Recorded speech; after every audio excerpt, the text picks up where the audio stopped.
তসলিমা নাসরিন তিনি আরো বলেছেন, ভয় চিরস্থায়ী নয়, সাক্ষ্য দিচ্ছে আজকের দিন। মৌলবাদীদের হুমকির মূল্য দিতে হয়েছিল আমাকে। ৩২ বছর আগে আমাকে নির্বাসিত করেছিল বাংলাদেশ। আমার নিরাপত্তা সুনিশ্চিত করার বদলে এফআইআর হলো। শুনুন। একজন লেখককে নিজের ভাষার শহরে আসতে পুলিশের পাহারার প্রয়োজন হওয়াটাই আমাদের সময়ের এক বেদনাদায়ক সত্য। লেখকের জীবন রক্ষা করা শুধু একজন মানুষকে রক্ষা করা নয়, তার কথা বলার অধিকার, ভিন্ন মত প্রকাশের অধিকার এবং কলমের স্বাধীনতাকেও রক্ষা করা।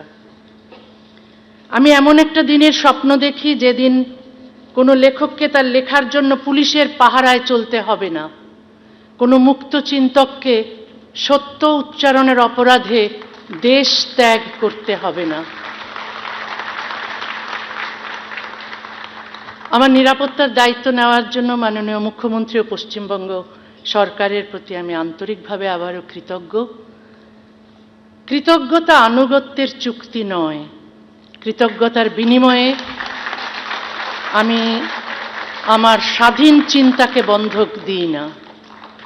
আবার মতভিন্নতাও আমাকে অকৃতজ্ঞ করে না। কোনো ভালো কাজের স্বীকৃতি দিতে দলীয় আনুগত্যের প্রয়োজন নেই। দ্বিমত প্রকাশ করতেও বিদ্বেষের প্রয়োজন নেই। আমি কোনো রাজনৈতিক দলের হয়ে এখানে কথা বলতে আসিনি, কোনো দলকে পরাজিত করতেও আসিনি। আমি এসেছি নারীর সমান অধিকার, মানবাধিকার, ধর্মনিরপেক্ষতা, যুক্তিবাদ, মুক্ত চিন্তা এবং বাক স্বাধীনতার পক্ষে কথা বলতে।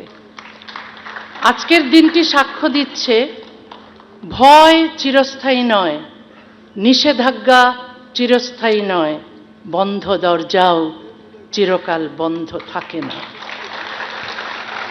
বামফ্রন্ট সরকার শয়তানি করে মুসলমান ভোট ব্যাংককে তোয়াজ করবার জন্য ওকে এক বস্ত্রে তাড়িয়েছিল, তার গালে একটা থাপ্পড় পড়লো। অবশ্য বামফ্রন্টের এখন কোনো অস্তিত্ব নেই, তাদের কথা বাদ দাও।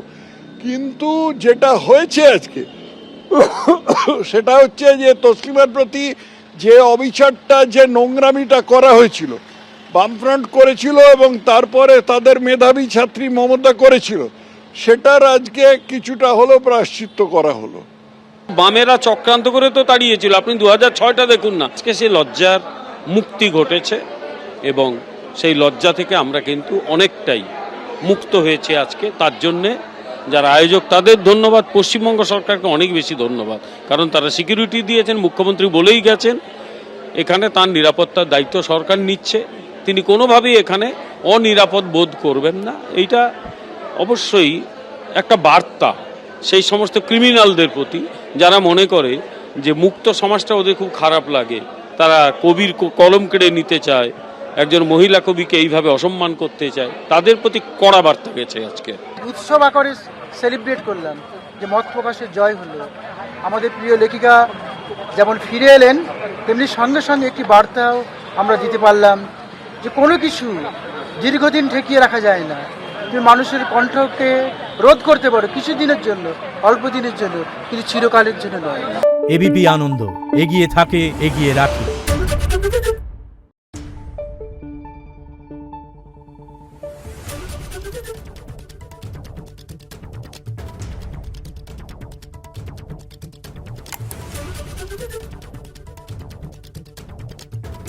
Thank you.